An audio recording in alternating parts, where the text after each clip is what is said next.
It's just a sway bar.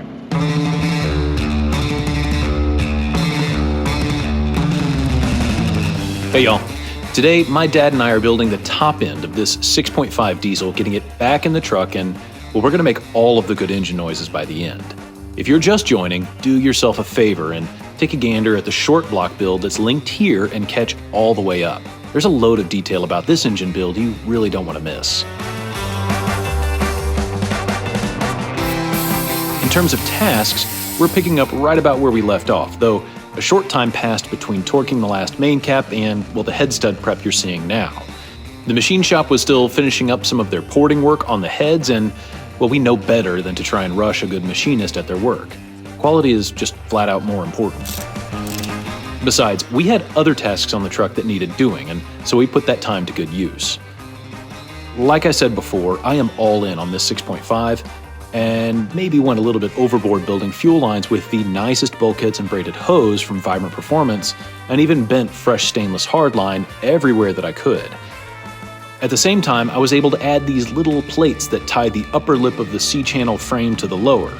Look, it's not boxing, but rather just a reinforcement similar to what came on M1028s, and is just designed so that the shock hoop doesn't peel the frame upward as the suspension transfers its stresses. For fuel, this 6.5 is going to have a big injection pump, pretty much the largest mechanical one available from Stanadyne, and that means I need a consistent and clean fuel supply. Anyone with even a passing familiarity in the diesel world knows FASS makes a great system, which has really performed well on all of the Duramaxes in our fleet, so it was only natural to use their 100 gallon per hour system on this truck. Back to the engine.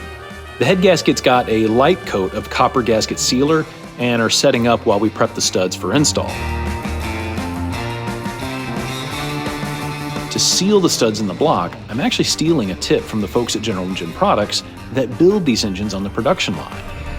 It's the Stay Puft Marshmallow Man. Yes, sir. And so we are mixing Teflon thread sealant and 243 Loctite to what they called a Smurf blue consistency. No kidding, that is exactly how they described it. Mix a small volume because you really don't need a lot for this task. Put this over top of it after we use it to attempt to preserve. We tried to be exact. Half the problem is recalling my old Saturday morning cartoon memories of just exactly what shade of blue those Smurfs were anyway. I reckon about the same as my paper towels. Threading the studs into the block is straightforward enough. Back them off from the bottom 1/8 to a quarter turn to avoid deforming the deck during torque.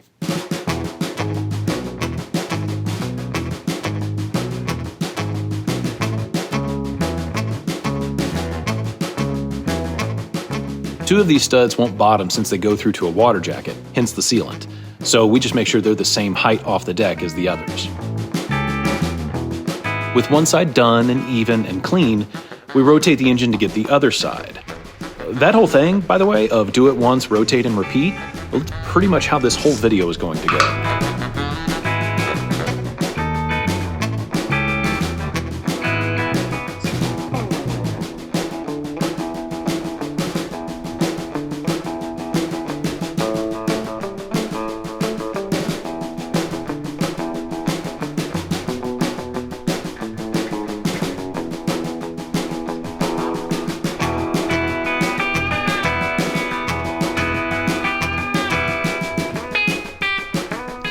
You'll notice I have the whole front cover assembly put together. That consists of a Flow Cooler brand high flow water pump, a fluid amper harmonic balancer, and a billet front pulley from Leroy Diesel. Oh, and that is the big boy mechanical injection pump, rated to just a little over 500 pound-feet with still a good bit more room to go up on the fuel rate. For my tastes, I favor a super clean burn over anything resembling the black clouds of tailpipe nonsense that some yo-yos might prefer. The studs are ready, and so are the head gaskets.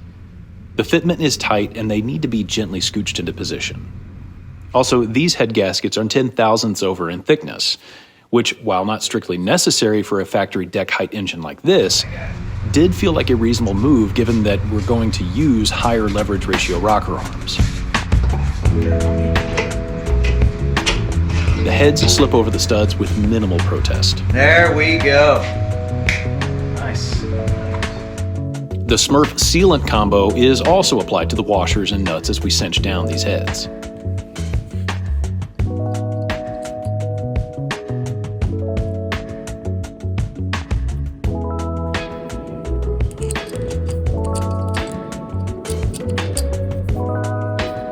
Had to kind of, I don't know, hone out one of these. All the others fit nicely. It's just kind of one little missed detail on this kit. Just had to, 1/2 inch is pretty close to 10 millimeter. And you're just going to be sure to put that one on the inside of the engine where it'll always be in an oil bath. I know that this is not one of those places where if a little's good, a lot's better. It's tough to know the right amount. But I think that, when you look at what's coming out around the washer and everything else, that's an acceptable. Yeah, it's not all over the place. Right. Smurf blue. What is Smurf blue? Well, it's blue like a Smurf. See, what I realize is, that's my cartoon. It was not your cartoon. Yeah. But paper towel blue would be the translator. Torquing the 17 head bolts is a process. I start at 30 foot-pounds and step up in increments of 20 foot-pounds, tightening in the spiral pattern outlined in the shop manual. Eventually, I land at 105 foot-pounds. I've heard of folks going as low as 90 and as much as 125. I mean, the factory bolts only go to 55 and then get that 90-degree turn for stretch. So there's a lot of discussion out there about what head bolt torque is right for your boost and compression ratio when you're using studs. And I kind of split the middle since I'm only running 25 PSI on a 20-to-1 engine. Honestly, in the diesel world, that is pretty mild stuff.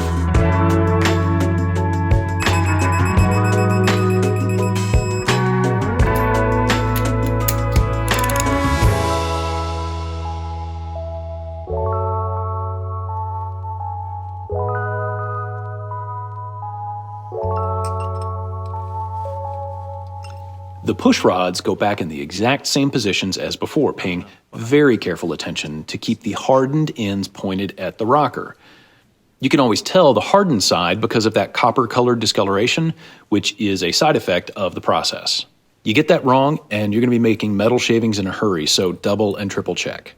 As I mentioned a minute ago, I opted for the fancy Harland Sharp 1.6-to-1 rockers. Now, the factory stamped steel set is 1.5-to-1, and Harland Sharp makes an aluminum set with that ratio too, but I went for the more aggressive depth and duration. There's a lot of talk out there about what these do, and I'm going to cut through the layers of supposition as I'm convinced these are worth the effort and money. I noticed that my throttle is very snappy and the engine really comes alive in the mid-range as the turbo is just spooling into its efficiency range. So it's not a boost thing, but just cramming more air down the bore as the boost catches up. Look, if you can swing it, I highly recommend picking these up and making them a part of your engine build.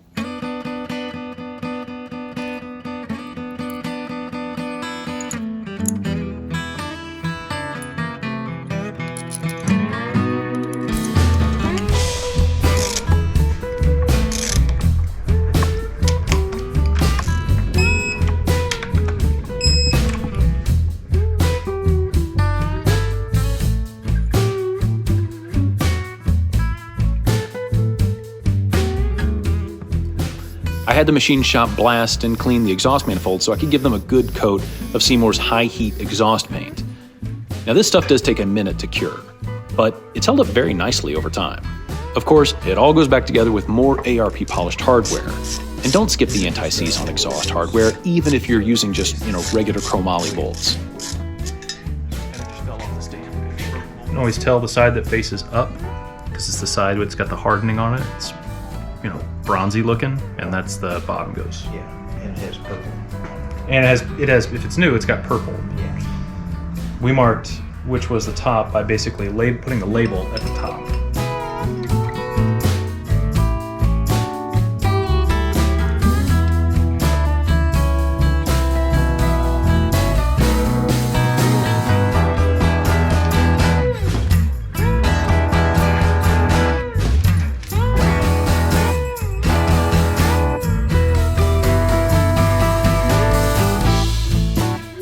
Top end of these engines just look amazing. I would actually leave the rocker covers off if I could. The engine came loaded with this weird break-in oil, which we captured and are now refilling so we can prime the oil pump and some of the galleries. It's like it's already filled with ring material.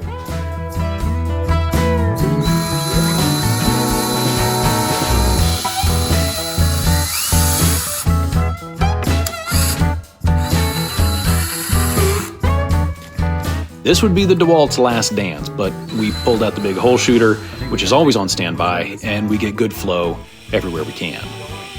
It's important to note that this exercise is mostly about priming the oil pump and the major galleries that flow to the crank and cam. We'll still have to turn over the engine using the starter to get the Valvetrain lubricated, but we have to do that anyway to prime the fuel injection pump.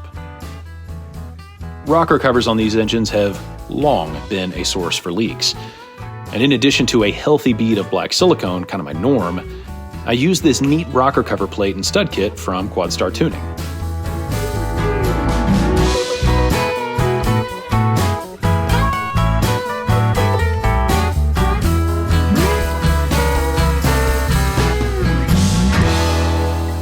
Getting that super clean burn I like so much requires a really fine spray pattern from the injector.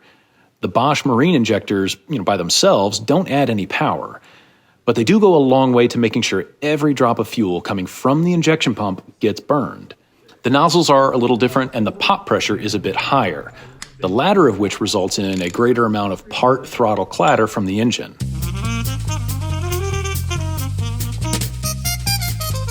The clean burn is worth that extra noise.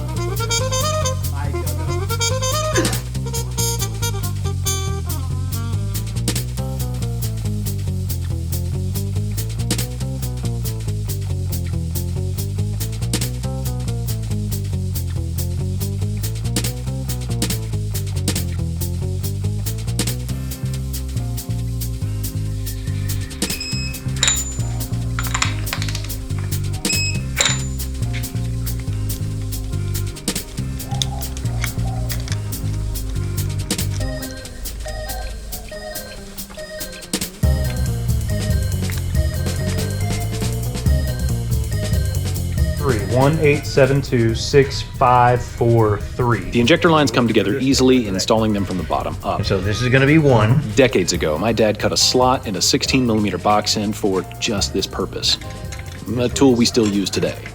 It goes roughly in firing order, which, hey, pop quiz, is the same as the LS engine that would come, 2 decades after the 6.2. Turns out, gas heads had a good idea about spreading the load across the crankshaft similar to the original designers of this diesel engine. It's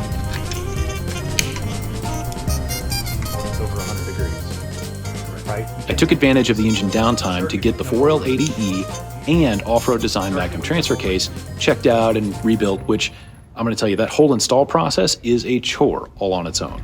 She's on her way. Yeah. Good call on helping me stay married. Certain things we just need to clean up and put away. Yep. Tomorrow. Engine goes in tomorrow.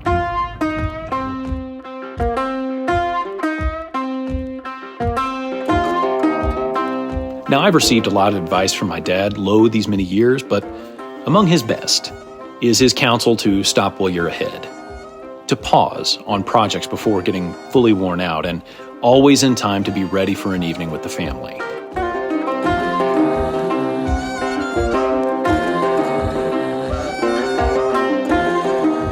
And so, with the fresh perspective of a new day, we're going to get this power plant stabbed back into the truck. You'll note the intake manifold is just kind of resting in place. It's not bolted in and won't be until after we prime the injection pump and do the first fire. Now all this packaging looks tighter than it actually is, because the 6.5 slips right in between the off-road design shock hoops. I guess I measured pretty well when setting up that whole system, because getting it in and out has not really been a problem. Back a little bit. More. All right, so we're in the crux of it now. Here we go, just a bit more. I think we're out of my pedal on my side. Well, we're straight, we're square on it now. Go a little bit more, 1 inch. Okay, let's lower the transmission. Okay. There you go. Now I'm okay. Now down. Hey, pop just a smidge. Perfect. That's good. That's good. We're on the dowel here. The install is simple enough. line up the dowels, thread a few bell housing bolts, get it all nestled into position. Two top bolts on that one. From here, it's just hooking up fuel lines and reconnecting all the underhood stuff, You ready for the engine to come down? of which there is plenty. There. That'll work. So we just need the cross member piece. Do it again. Go ahead. Yeah, we got a little. There we go. That's a lot of air coming out. Okay, that's good. That's plenty. That's. Oh, what a mess. The pan? Yeah, I mean they'll wiggle. They're all they have to do is move around. So, pink wire, power wire for the injector pump, that's off right now. So we're just spinning the engine. We're just going to turn the starter.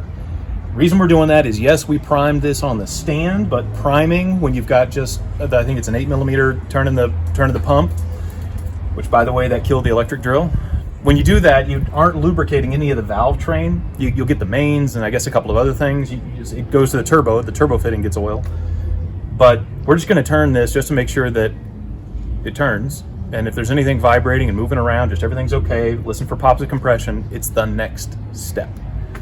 Delayed gratification, just one more step. Because after this, we put the pink wire on, we bleed, and we may see if it makes noise. Good noise.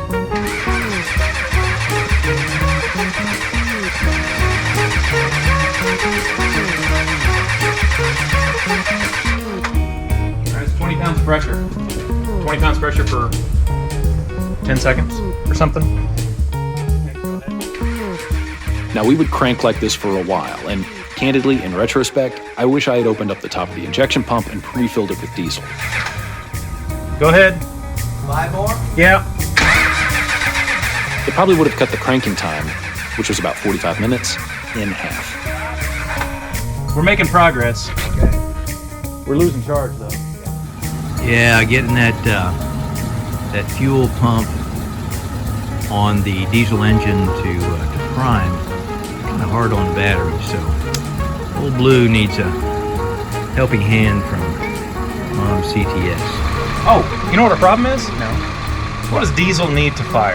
Oh, you think we ought to? Do you think we ought to run the glow plugs? think we ought to run a go-go? Yeah, let's do that. What can I say? It's my first by. time having a manual glow plug relay. It's so cool to do that wirelessly. Second. Off. I'm ready. Go ahead.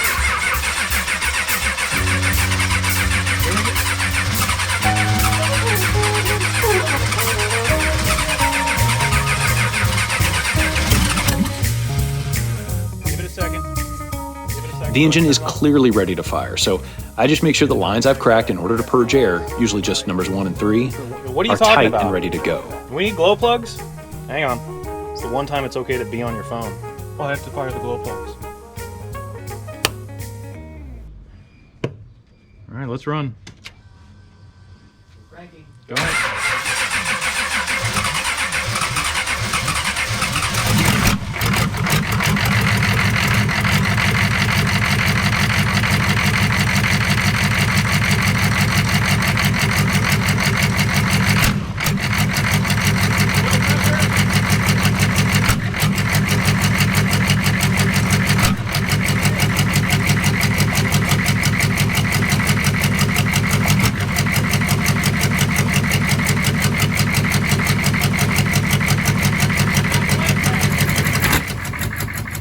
If you look closely, you can actually see the injector line leaking at the pump. And it's actually why the engine is running rough right now, and I'm trying to trace down that leak, though eventually I would end up tracing down 2 leaks, but I didn't know it at the time.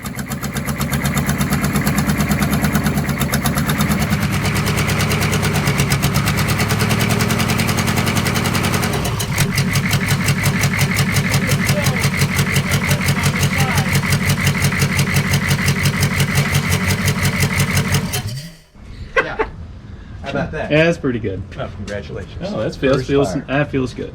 We're Yeah. missing somewhere. Yeah, we're missing on one of them. Ready? Yeah, hang on one second. Go ahead. We're on.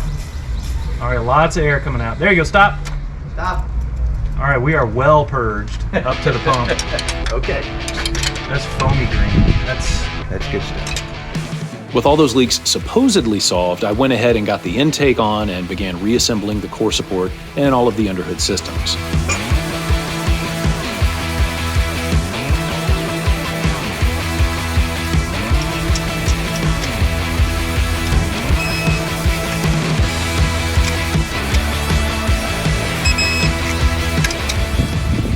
Windage and elevation.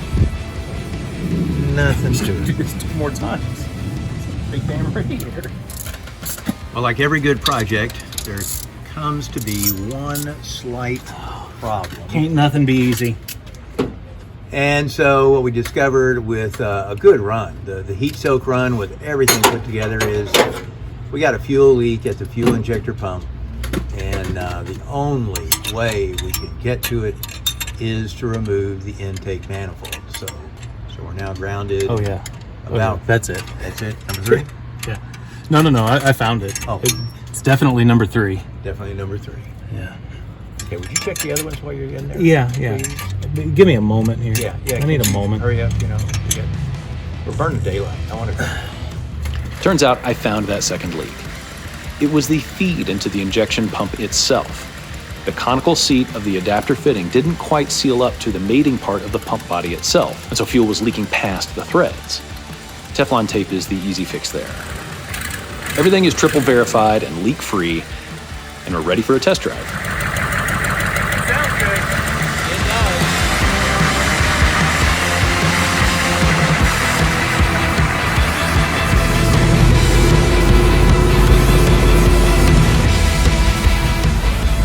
I think we're in low range.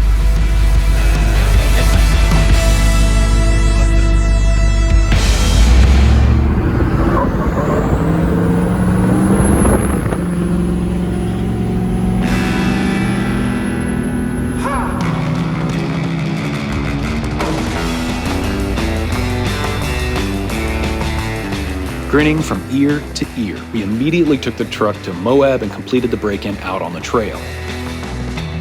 From there, it was on to the Pacific Northwest and the first of the Power Stop Brakes Backcountry Discovery Route series.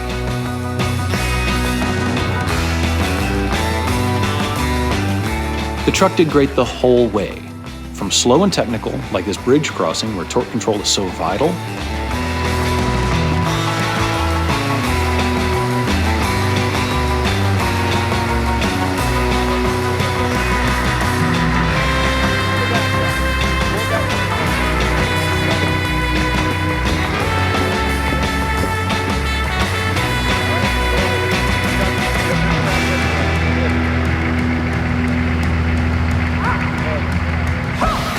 to the go fast dry sections. And yes, that 500-yard mud bog at the base of Mount Rainier.